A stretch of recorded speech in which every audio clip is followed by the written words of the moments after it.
Welcome to tonight's live stream. I'm going to get started in a minute. I just need to let everybody know that the stream is on the air on social media.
Okay, D Wood, I wasn't able to do the live stream last week because I just couldn't come up with a topic for last week's show. So I finally came up with a topic for this week's show.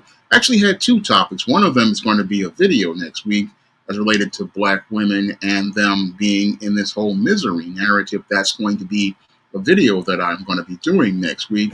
But this for this weekend, I wanted to talk about this whole black fatigue narrative and go a bit more in depth than I did in my classic video.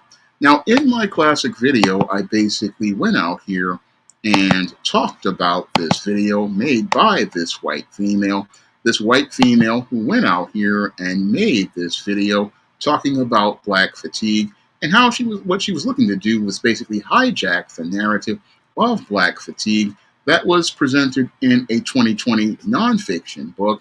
Now, that book dealt with the stresses that black people deal with as related to racism and white supremacy that they have to endure every day, and how many black people become mentally, physically, and emotionally stressed to the point where we just become so tired of having to deal with racism every day. But what this white woman wanted to do was try to redefine the term of black fatigue to fit her anti-black narrative. And what I'm finding with this whole narrative is that you have a bunch of white racists who basically want to try to, again, redefine that term. But what's even worse is that you've got black people trying to chime in and trying to go out here and follow in making the definition of black fatigue meet the standard of this white woman. So I'm going to play what this white woman said as related to her statement on black fatigue and let you guys see how she's trying to redefine the term of black fatigue. Black fatigue is real. I think society as a whole is there. We are just so unbelievably fed up with the ghetto ratchet behavior, entitlement, the victimhood. Thanks for coming to my TED Talk. She'll be watching her back for the rest of her life. Yeah, because that's not thuggery.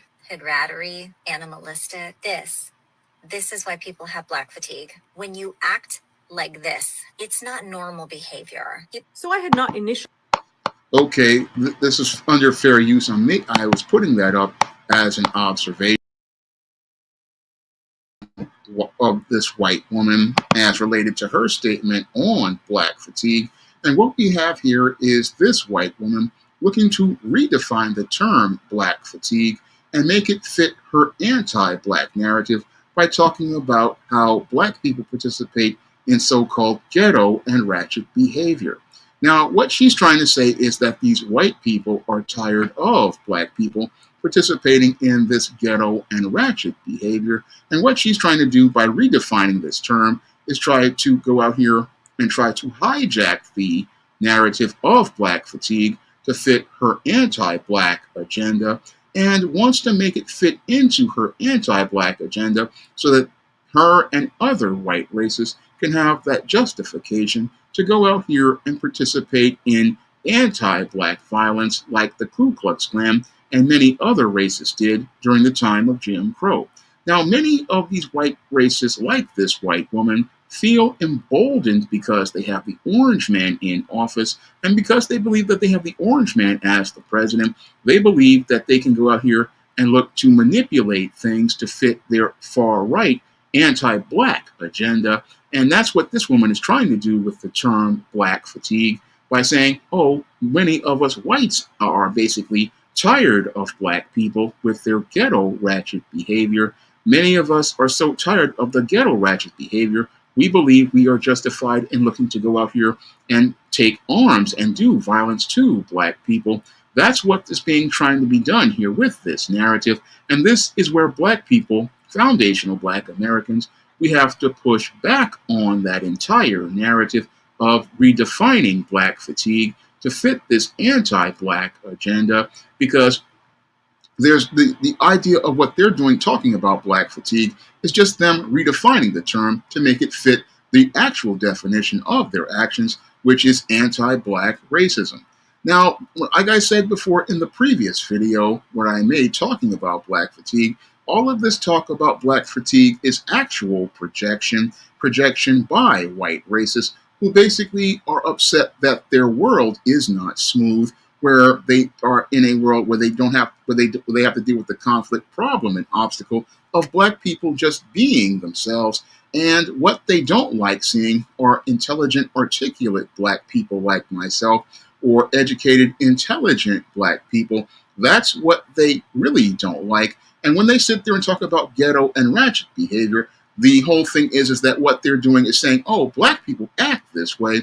But like I said in the previous live stream, what they want to do is basically go out here and project that on to us foundational Black Americans, because many of us foundational Black Americans, the culture we learned, where did we learn that culture from? Yes, we learned it all from white people, because, again, the culture of America was basically made by most of the ghetto and ratchet people who came from Europe, basically came here from Europe.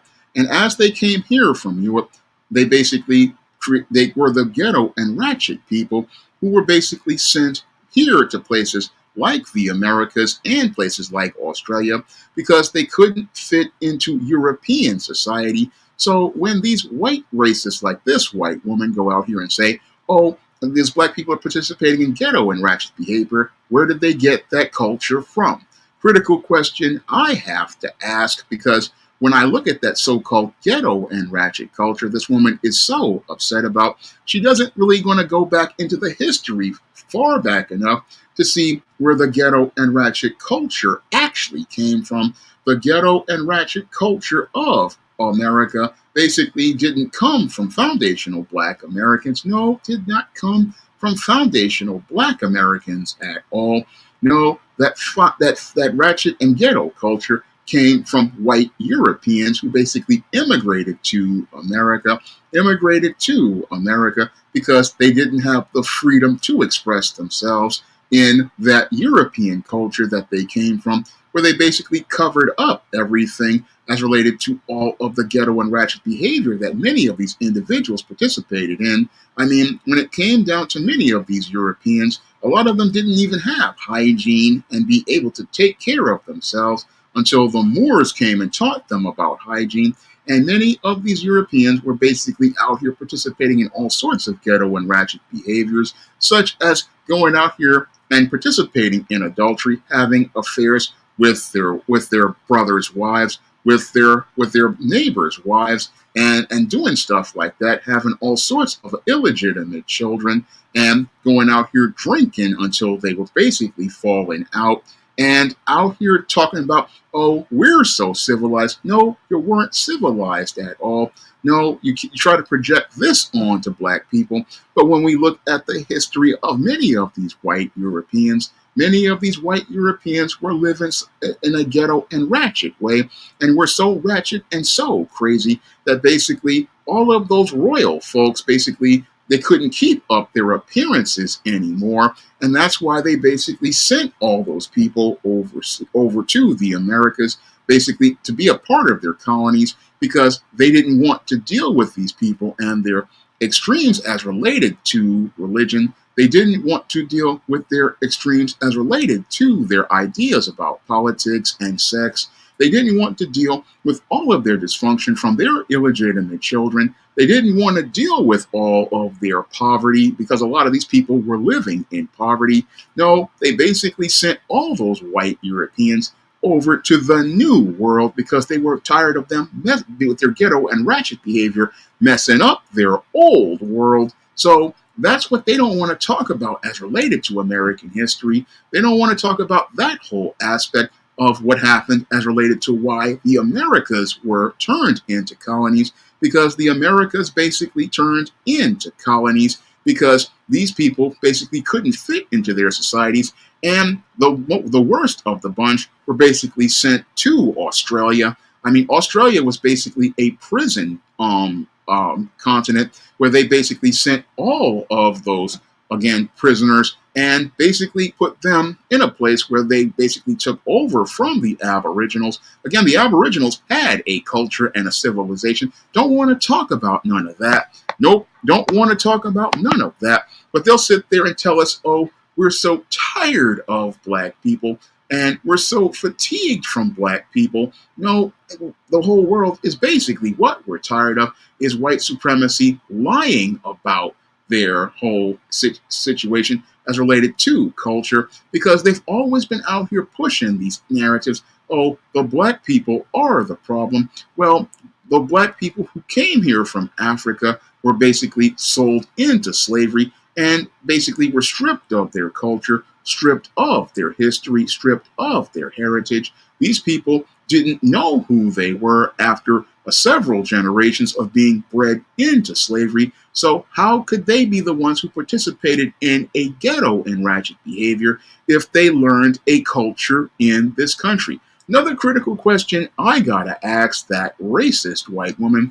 who talks about ghetto and ratchet culture. She's sitting up here talking about ghetto and ratchet culture from black people who basically learned their way of life from woohoo white people. It was them learning how to their culture from the white woman, and the white woman was the first teacher of culture here in America. So if you want to see the foundations of ghetto and ratchet behavior, it comes from this white woman. This white woman is the first teacher of culture, and as the first teacher of culture here in America, she's the one who basically taught the culture, taught all of this culture of this ghetto-ness and ratchetness, because she was the original adulterer. She was the original woman out here drinking and going out here and partying it up. She was the original one that was out here running these streets. I mean, she was the original one who basically was the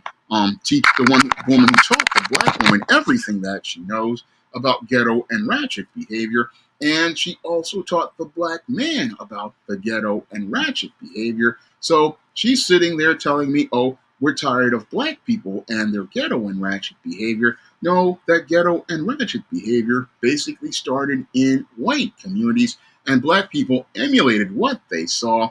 because they were the ones living in poverty with these white people, living in poverty at the same time with these white people, especially during slavery. And even after the Civil War, many black people were living in poverty, and they basically learned that culture of poverty. And they learned that culture of poverty due to the anti black racism that was the foundation of this country as related to the racist policies of Jim Crow in the South and discrimination in the North. I mean, when I look at all of those black culture, when they sit there and talk about, oh, these black people act in ghetto, no, let's look at those ghettos that white folks come from. Let's look at the trailer parks. Let's look at the meth heads. Let's look at all of the white folks out here who basically been living ghetto for centuries over time, and over the last 60 years been living ghetto, but nobody want to talk about the white females who were out here who were on welfare during the Great Depression. And the white man just said, hey, I want to go and get me a pack of cigarettes and disappear. No, they don't want to talk about those white women and the culture of ghetto and ratchet. I mean, this was what was going on at the same time during Jim Crow, where black people were considered to be second class citizens, but those second class citizens had first class families, being the ones who basically had a higher marriage rate than those white people. That white family basically was falling apart because this white man during the Great Depression, and even before that, even in the Roaring '20s, decided, hey, I'm going to get me a pack of cigarettes and be out, and not even caring about anything. Meanwhile, you had black families that were on point during Jim Crow. You had black families that were completely on point. In fact, black people had the highest marriage rate in this country up into the 1960s before the feminist movement. Black families basically were intact even during the whole period of slavery, even during the period of Jim Crow.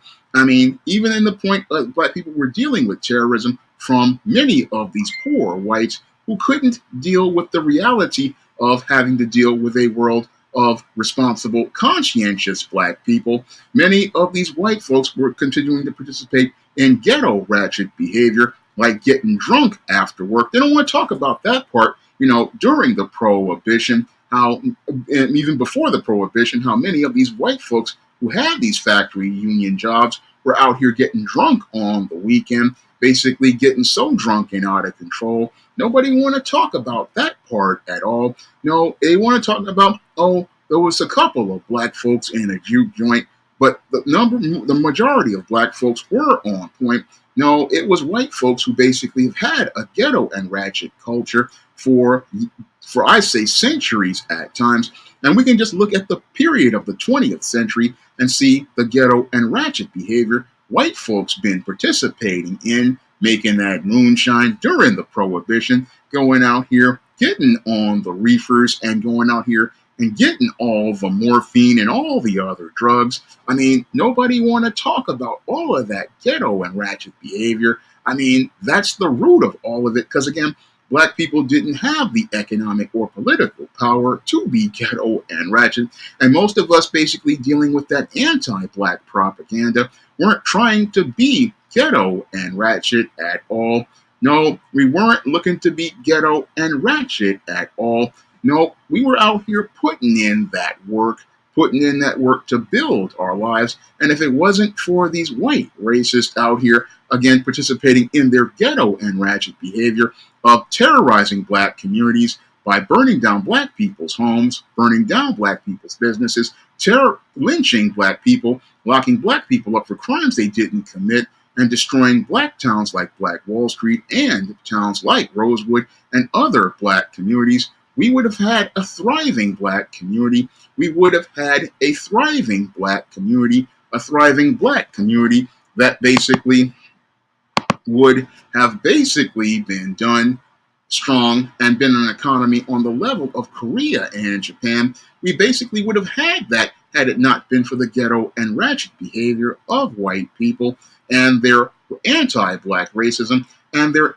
whole obsession with black people, because that's another problem here. I mean, Professor Black Truth talked about this. I mean, he made a point that, again, that yes, America, while America had a Trump obsession, they have a greater obsession with black people, and that obsession is the thing that drives women like this. It's that obsession that they have. Again, this obsession with black people because they can't stand seeing a world of real black people. They can't stand seeing a world of real human black people because the only people, ironically, like she talks about as related to ghetto and ratchet behavior, are the ones that fit into their ideas for their smooth world. That's the only black people they acknowledge, and they don't want to acknowledge the larger world of black people. No, the only black people they want to fit into their smooth world are the stereotype who fit into the caricatures they made during the time of slavery, like the brute, like the minstrel, like the mammy and the sapphire, who basically are modern Pookie, Ray Ray, Sharkeisha, and Shinebone. Basically, these are the people that they want. These are the people that they want as related to fitting into their world. That's what they want to see in their reality. I mean, that's the black person they want to see. And she's sitting up here talking about, oh, I'm tired of the black ghetto and ratchet behavior. No, what you are tired of is seeing a reality filled with black people who you can't fit into those black boxes that are acceptable to white people, because the thing that got you spooked was the election of Barack Obama. I mean, the election of Barack Obama in 2008 basically spooked a lot of these racists because it showed them how much the world had changed, how much the world had changed, that people were willing to go out here and be able to go out here and be real. They couldn't stand the reality of this at all. This is why many of these racists are getting upset, because it basically shatters their narrative, because the only thing they want to hear a person on YouTube talking about are chicken wings and Air Jordan sneakers and big butt, light-skinned women. That's the only thing that they want to see. No, they don't want to see no articulate, intelligent black person. No, they want to see the ghetto and ratchet behavior that they basically want, that fits into the stereotypes that they have for black people. And basically, again, go out here looking for those type of black people. And that's not something they want. That's the only thing they want to see, because they want their clown show. They want their clown show where they can have emotional security and have that security emotionally, because when it comes down to many of these racists are extremely insecure. Many of these racists are extremely insecure about themselves. And the only black people they want to see are, again, big brutish Shinebone looking out here lusting for white women. They want to see big obese mammy out here, again, cooking up some fried chicken. They want to go out here and see some Pookie out here talking about going out here and smoking up some blunts, or see Sharkeisha talking about how she got 3 kids by 3 different men. I mean, this is what makes many of these racists comfortable about their station in life in the system of white supremacy, because in the system of white supremacy, they want to feel secure in their place, in knowing that there will be no black person to ever rise to go out here and compete against them. There'll be no black person to go out here and be a person who will basically be on their same level. That's the reality that they want. That's the world that they want as their ideal. And again, that's what they want the orange man to bring back, that what they believe to be delusion about a golden age that never happened in the 1950s or the 1980s. They want to have that idea in their minds as related to emotional security. And what they want to do is say, oh, I've got black fatigue. I've got this black fatigue. I'm tired of black people. No, they're not. What they're tired of is having to deal with a reality of a world of black people who refuse to be a stereotype that fits into their really narrow perspective of the world. What they want is a black person who basically is just gonna be a stereotype that's out here. And since they ain't seeing no stereotypes in this society more and more, what it does is it makes them nervous, makes them uneasy, because if the world is changing, that means that that comfortable spot that they're in is basically not there anymore. And that's what's making them scared, because instead of them being comfortable, they basically gonna have to get out here and work. And they don't want to get out here and work because in the system of white supremacy, folks like this are used to getting goodies, giveaways, and guarantees, like Professor Black Truth has talked about. They're used to getting these goodies, giveaways, and guarantees, but in an actual world, they have to actually compete. And that's what has them talking about, well, we're tired of all of these ratchet and ghetto people. No, what they're tired of is a reality where they have to deal with real life, and they're uncomfortable with dealing with all that change because the ghetto and ratchet behavior of black people made them feel secure. Miserable black people make them feel secure. I mean, downtrodden black people begging for their daily bread. This is what makes racists feel secure, because a racist in and of themselves, they are a miserable person. I may go in depth on this in another video, talking about the misery of the racist, because the racist basically, again, this is what makes them obsessed with black people, because if that black person isn't in their place, that makes them uncomfortable. And again, they just want you to be in this codependent relationship where you are miserable. You are miserable just like them.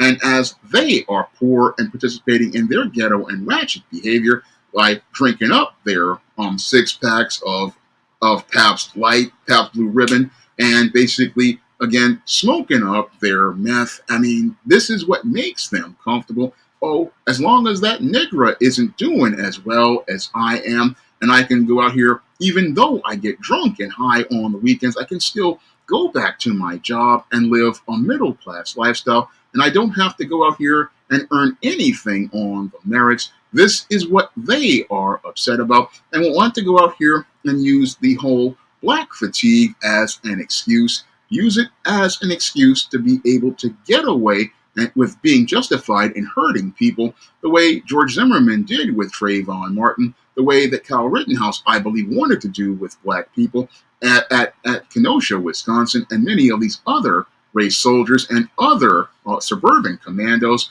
basically want to go out here and, like Travis has said, again, want to blame black people for all their problems. And the thing is that they basically are tired because they can't blame black people for their problems anymore. Nope, can't blame us for their problems and their dysfunctional station in life. No, can't blame us for all of their problems anymore. Nope, can't go out here and make it like, oh, it's our fault. No, you can't keep saying things like, oh, it's them Negras taking my taxes with their welfare. It's them colored folk going out here and messing up my life. It's those colored folks taking my good job. No, they can't say that anymore. No, they got to look in the mirror and see who really is messing up their lives. Because when we look at the state of this union, and again, you got your Orange Man and your Elon Musk in charge, and basically, they are the ones making the mess by following conspiracy theories and misinformation. And this is something that I learned from Runaway Slave 2.0 on his channel. Again, white supremacy loves to spread misinformation. They love to spread misinformation. And that's what they're doing right here with this whole black fatigue argument. What they're looking to do is spread misinformation regarding black fatigue and looking to reframe the narrative to make it fit their agenda, make it look like, oh, we are so tired of these black people with their ghetto and ratchet behavior, when in actuality the world is tired of white supremacy not taking responsibility for its whole dysfunction as related to its insecurities and inadequacies regarding its whole culture. And we're also tired of these white racists sitting up here looking to blame everyone for the sad state of affairs as related to their whole state in lives. I mean, here are people who basically have every privilege and they're still miserable. Here are people given every advantage and they're still angry, from the richest to the poorest, not satisfied with their own lives, not satisfied with their own lives, I believe, because many of them have this false godhood among themselves, have this own false godhood among themselves and want to go out here in that false godhood, believing, hey, we're perfect. But we see that your world ain't perfect because you've been living in sin, living outside of God's order, transposing your own standard onto the Word of God, and trying to make your religion of white supremacy the whole belief system that you don't even believe in it yourself, because now you're seeing the lie that it is. And what you want to do now in order to avoid confronting that reality is go out here and say, oh, we're so tired of black people. We're so tired of black people as related to their behavior, when the problem is your behavior as related to the world and your perception of the world. Is when it comes down to the person who has the biggest problem of entitlement, it is the white racist. The white racist believes that they are entitled to the very best in society and doesn't believe that they have to earn anything, because what they want are goodies, giveaways, and guarantees. They want everybody to give them everything. And again, they orchestrate things with their ghetto and ratchet behavior from the top economic class to the bottom economic class. And we could see that right now. We can see them talking about ghetto ratchet behavior, and they want to sit there and again talk about black people. Now they're tired of black people. No, what the world is tired of is white supremacy and its lies, its sense of entitlement, and it's people who basically have become complacent, become so complacent that they don't have any sort of passion or work ethic anymore. You know, they basically are a bunch of spoiled brats who believe that they need to be given everything and don't have to earn anything. They're the ones sitting up here talking about making things great, talking about how they want everything with merit, but the whole thing is they never worked a day for anything. No, that was what they had foundational black American slaves go out here and do, had us go out here and build their country, had a lot of people coming from other lands after they couldn't use the slaves anymore, go out here and had them work to be cheap labor. I mean, never had to work for anything, but you want to talk about how it's ghetto and ratchet behavior from black people, that's the problem. When in actuality, that whole culture was something that the racists created, and many black people, sadly, because they were spellbound, wanted to fit themselves into black boxes where they were acceptable to white people. And as they looked to fit themselves into black boxes that were acceptable to white people, they bought into the idea of what was considered to be so-called ghetto culture, but wasn't ghetto culture. It was just, again, a lot of poor people reacting to the high extreme impoverished situations that were created because of all of the racism and discrimination many black people suffered, because we could not get access to full-time jobs that would allow us to have a middle-class lifestyle that many white people got that they did not earn. No, many black people could have easily been able to, again, that would have been in a much better place if they were having access to that middle-class lifestyle. But the whole thing is, there were things erected to keep black people out, and erected to keep black people out as related to that economic system. And again, when you don't have education, when you don't have money, you have people doing their best to survive. And that's where a lot of black people wound up in the whole, what they call ghetto ratchet behavior, because they were poor. But a lot of people, the racists, don't want you to see the same white people who are poor, who participate in that same behavior, because that same behavior of the white person who's the pothead, that's perfectly fine. The same ghetto behavior of the white female who's sexually promiscuous, who got 3 kids by 3 different people, that's perfectly fine. The white guy who has the meth lab, that's perfectly fine. But when a black person is out here, oh, that's ghetto ratchet behavior we're tired of. But what people don't see are how the white racists are the ones who want that culture in black communities. They want that culture inside of black communities because they want to see those stereotypes. That's what they feel comfortable about. That's what they feel makes their world smooth. And sadly, a lot of spellbound black folks, because they want to fit into greater white society, what they do is buy into those ideas. They wind up buying into all of those ideas and look to try to fit themselves into those boxes in order to try to climb the ladder of white society. And that's where you get this, what they call ghetto ratchet behavior and the adoption of it in black communities. Because before the white feminist movement and the welfare state were around, we had black people aspiring to be better. We had a lot of black people aspiring to go learn how to speak well like I do right now. We had people looking to dress like I do right now. We had people looking to carry and conduct themselves in a way that showed how civil they were. This is what black people did all throughout the days of Jim Crow. This is why we got the Black Dandy, which was a part of that entire show at the Met. That was showing how black people humanized ourselves in the face of a society that looked to dehumanize us. But what I find to be quite troubling as related to this whole black fatigue argument is that we got some black folks out here looking to go out and look to adopt this whole narrative that this white woman is pushing, looking to go out here and look to adopt this narrative this white woman is pushing as related to saying, oh, there's this black fatigue. And I see it all over IG and social media. Black folks saying, oh, well, we're tired of Pookie and Ray Ray. We're tired of these people acting up in the neighborhood. Well, yeah, I'm not no fan of Pookie and Ray Ray. But the thing that I'm less of a fan is us adopting this whole narrative, because when you adopt this narrative, you're basically supporting all of the talking points of a white racist and a white supremacist. And this is what the white supremacist does, is use people like this to go out here and participate in divide and conquer, look to participate in divide and conquer and saying, oh, you're not one of those black folks. When in actuality, when they say black fatigue, they're talking about all of us. When that white racist says, oh, it's black fatigue and I'm tired of ghetto and ratchet behavior, that's a code word to talk about all of us.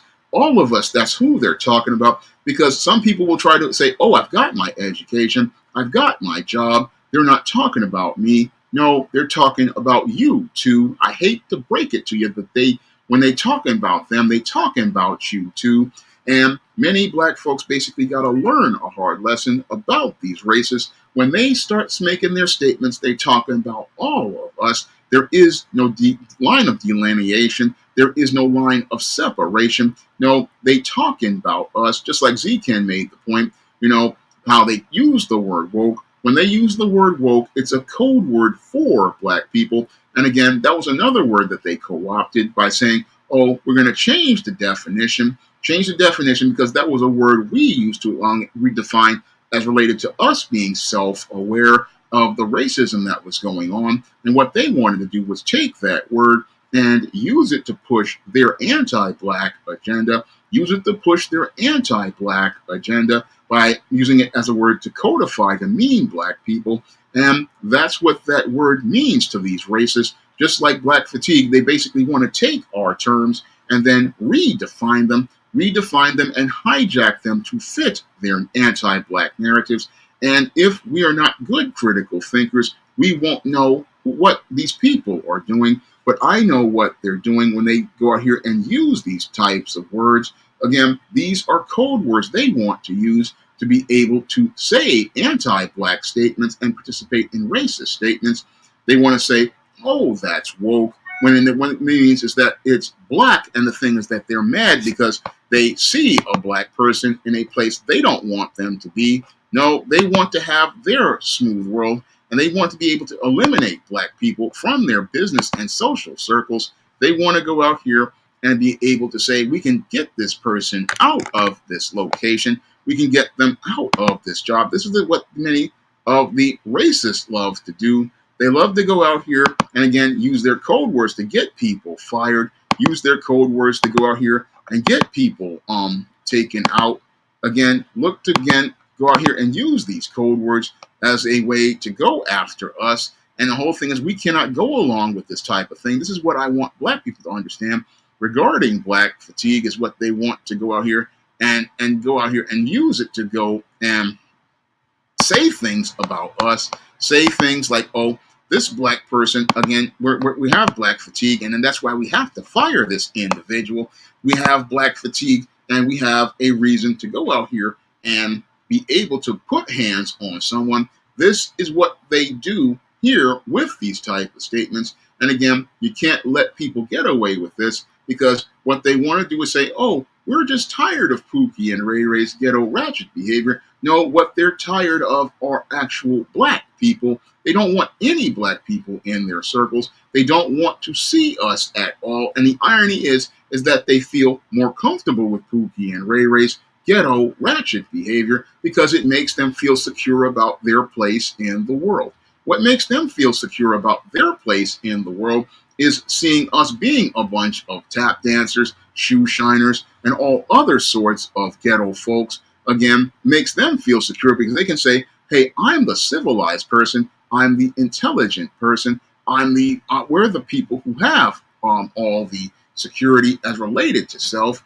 That's what they want to go out here and say as related to things. They don't want you to see no intelligent black people. No, they don't want you to see black people like me. It makes them mad. It makes them upset when they see a black person speaking intelligently like I do.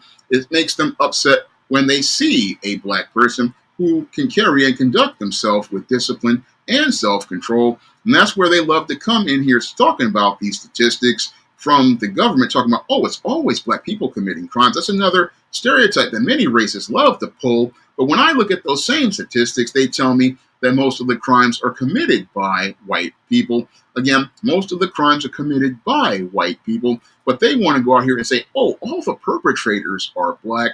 Again, these are all lies that the racist loves to tell. They love to go out here and talk about, oh, everybody's of these black people always see themselves as victims, but the biggest victim I have ever seen are many of these white females who basically talk about how they're oppressed, even though they make up the largest voting bloc here in America, even though white females make up one of the largest voting blocs here in America, control a majority of the jobs, especially in industries that control image, such as publishing and many other jobs, and keep people out by being gatekeepers by erecting the HR brick wall. You want to sit there and say you're being oppressed by men. That's what many of these white women love to say. I mean, they love to come out here and say, "Oh, I'm being oppressed." But the whole thing is that they again are the largest voting bloc, have most of the jobs, control most of the money in the economy, and again, these are all statistical points again as related to things, and they don't want to sit there and deal with that. No, they want to say, oh, we're tired of black people. We're tired of having to deal with a reality where we have to deal with actual black people who debunk all of my racist stereotypes. We're tired of dealing with black people who debunk all my narratives as related to the reality I want to imagine, because what these racists want to do is, again, imagine a world where they don't have to deal with no black people. And even then, once they get their smooth world and get all the black people out, they'll be looking to fight each other, because that's what they did in Europe when they had their 100 Years' War in England and had many of their other wars. They're always looking for somebody to blame for their problems, but never want to take responsibility for themselves, as they're looking to make every place great, as they always try to do, trying to take us back to a time of a golden age, like I've talked about before. How we've got these racists, they always talking about the 50s and always want to take us back to another time. I mean, you got these folks still living in the 20th century, and here we are in the 21st century, still talking about a grand time that is going to be in about, I'd say, it's 2025, 25 years from now. The 1950s will be 100 years from now, and the 1980s in a couple of years will be 50 years from now. I mean, in just 5 years, the 1980s, the other golden age they love to talk about, will be 50 years ago. And if you live in the real world, you're going to be looking at that and going, man, you sitting up there talking about this golden age and everything being great. And it's like, dude, the world was a different place 50 years ago. We ain't had no computers. We ain't had no social media. We don't have anything like that. And you want me to go back to a time where we had cars with carbureted engines? You want me to go back to a time of television, radio? You want me to go back to a time where we don't even have half the food and food items we have back today, or even the options of fast food, because fast food didn't even exist at that time. So you want me to go back to a world that basically I could not survive in? I mean, most people today, or most of these racists don't understand you couldn't live in the 80s. I mean, as someone who came from the 80s, I'm telling you, you wouldn't be able to live in a world of just three channels when you've got social media and you can watch anything you want for free on a platform like Tubi. And you can basically go out here and print your own books and do all sorts of things. I mean, people can make their own comic books at this point. You wouldn't be able to even survive in that world of your so-called golden age. And I can tell you, as someone who lived in that time of the 1980s, that a lot of people say are there as the other golden age. I mean, you didn't have those options. Again, you only had three TV channels as related to mainstream media, and you also had a couple of independent channels. You had mostly newspapers and magazines, and this is and the biggest technological advance was the VCR and the Walkman. I mean, you had to go to the record store to get most of your music or listen to it on the radio and rip it off the radio. I mean, that's really a sad thing when I really think about it. Folks sitting up here talking about, I want to go back in time. If you had lived in that time, I mean, I live in an age where we've got action figures that have over 30, 40 points of articulation, removable points of things. I mean, if we went back to the 1980s, you would get an action figure with 5 points of articulation. So I listen to these racists, and again, it just makes me shake my head as related to their perception of the world. Their perception of the world takes us back to a primitive time that, again, while it seemed like things were hopeful as related to things, and there was a lot of optimism, but there was a lot of things that were set back. And again, you're taking a step back, and again, a step back that you won't be able to survive because the world is changing. And again, that's what these people basically are upset about, that the world is changing. And what they want to do is go to their easy scapegoat, which is black people, and talk about black fatigue. They wanted to go out here and hijack the narrative of black fatigue. Now, the original definition of black fatigue meant black people just really tired of having to be in a world where we had to deal with racism in all those golden times, like the 50s and the 80s. I mean, we're just tired of having to deal with everyday racism because we have to deal with this every day. I mean, every day a black person goes out into the world, we have to go understanding that every day we step out here, we can't take it for granted like many of these racists do, because white supremacy tells them a lie that they can boast what they know for tomorrow because they don't have to think about today. I mean, many of these black people, many of these white people basically can go out here and enjoy their lives and take their lives for granted. And as a black person, we go out here, we are stressed out when we get up in the morning. We get stressed out and anxious because we don't know what a day is going to bring. We don't know what a day is going to bring in this world. We don't know if that day is going to be our last day because we get it from all sides. We have to deal with the racism when we go outside to just go to work.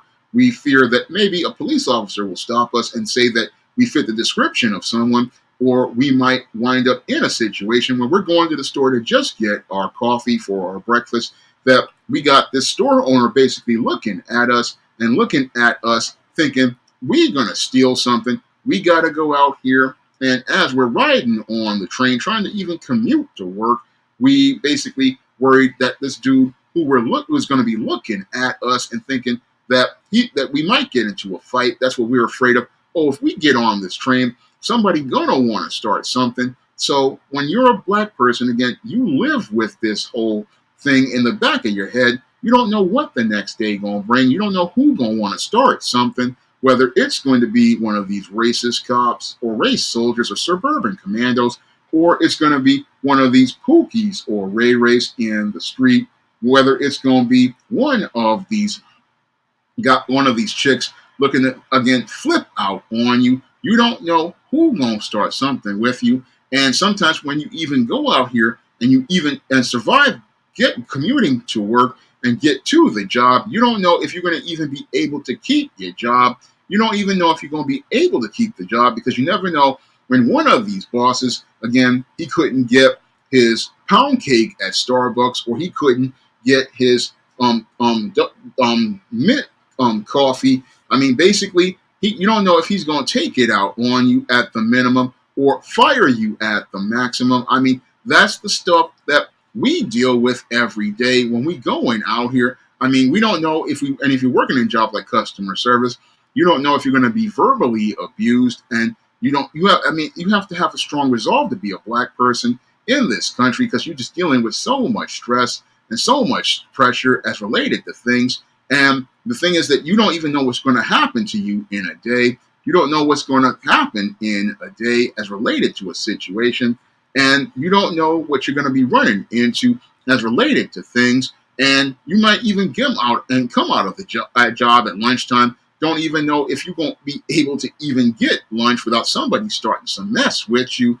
And then even after you come back from lunch, even if you get off your shift, you don't know what you're going to run into. Again, this is the stress that an average foundational black American deals with every day. And you'll have racists sitting up here talking about, oh, that black person's taking my job and messing up stuff. No, we deal with so much stress every day. And again, that's why many black people, again, are having things like high blood pressure, are having things like I do with like anxiety, having things like basically having things that are shortening your lifespan. I mean, this is what black fatigue is, where you're basically, again, in a world where you're just trying to go out here and live every day, but it's hard to be able to live because people want to put a target on your back wherever you go. I mean, want to put targets on your back as related to where you go. I mean, everywhere a black person goes, there's a target on them, and it's very tiring to deal with that,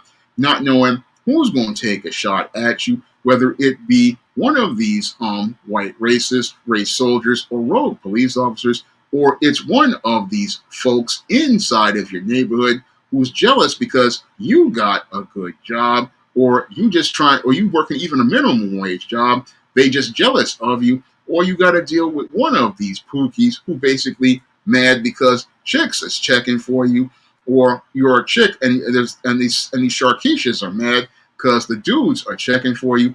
Again, a black person, basically, we dealing with all sorts of stress as related to things. And again, it just wears you down over time, basically wears you down over time as related to stress. And that in and of itself, again, just trying to make a living in this country. I know this because I've been trying to do this for 15 years, even when I'm still looking for a job. Again, it's hard to go out here. And again, you're dealing with all these stresses as related to things. It's not like the white woman who can go out here and just be a white woman. They'll just give her a job because she's white and female and they can meet the diversity quota. Or one of these white males, again, can just show up and he's got a job and nobody's coming after him. He can go out here and enjoy a lavish lifestyle in white supremacy society. But when it comes to black people, again, we deal with so much stress. And what these racists want to do is go out here and look to hijack the narrative as related to black fatigue, look to say they're tired of black people when the world really is tired of this obsession that racists have with black people, tired of this obsession where they just keep coming after black people, coming after us, even though we don't have nothing to do with them. I mean, they basically, their insecurities have destroyed our black community and destroyed our black economy, destroyed black towns, and made our lives miserable because they are upset because they don't want to live in a reality where they have to deal with actual black people who are healthy and functional. They can't deal with that idea. It makes their head explode. Oh, I've got to deal with this intelligent black person. I've got to deal with this black person who's speaking well. I've got to deal with this black person who basically is carrying and conducting himself in an intelligent fashion. And I'm tired. I can't deal with that. I want my ghetto and ratchet black people to make me feel secure. I mean, that's the real roots of all of this, but that reality is not happening. It's not happening at all. And that's why they're talking about black fatigue, because again, they want that excuse to be justified in attacking intelligent black people They don't want to go after Pookie because they need Pookie because Pookie is their security blanket. Pookie, Ray Ray, Sharkeisha, and that big fat black woman make them feel secure. That's why they had to put that statue in Times Square because they can't deal with images like I have of Matilda on the cover of Spinsterella Golf Girl Summer. This is an image that makes them uncomfortable seeing a slim, attractive black woman on the cover of a book. Again, won't put that on their books because they don't want to upset these insecure white women because these insecure white women don't want to see black beauty, don't want to see a black woman be beautiful, don't want to see black men being strong and handsome. They don't want to see those type of things. And again, this is what they're tired of, having to deal with a real world of real black people. And they want to be able to have that justification to lash out. They want to be able to have that reason to go out here and assault black people. And again, that's why they want to hijack the narrative of black fatigue, hijack that narrative and make it fit their ideal, because their ideal is violence, their ideal is terrorizing black people. And again, this is what racists go out here and do. They hijack narratives, but what's really sad about this is you've got a lot of black bootlegs out here and a lot of black people who are spellbound, looking to fit themselves in by trying to say, oh, I'm going along with this narrative. But when they talk about ghetto and ratchet behavior, they're also talking about you. So when I see people putting up memes talking about, oh, I'm tired of Pookie and Sharkeisha, no, they see any black person, no matter what their education level is, no matter what their economic status is, they see us all as one big N-word. And again, this is what they want to see. They want to see that violence. They want to see the violence. They want to see the drama, ghetto drama. Again, that makes them feel secure, because what makes dysfunctional white racists feel insecure are seeing functional black people.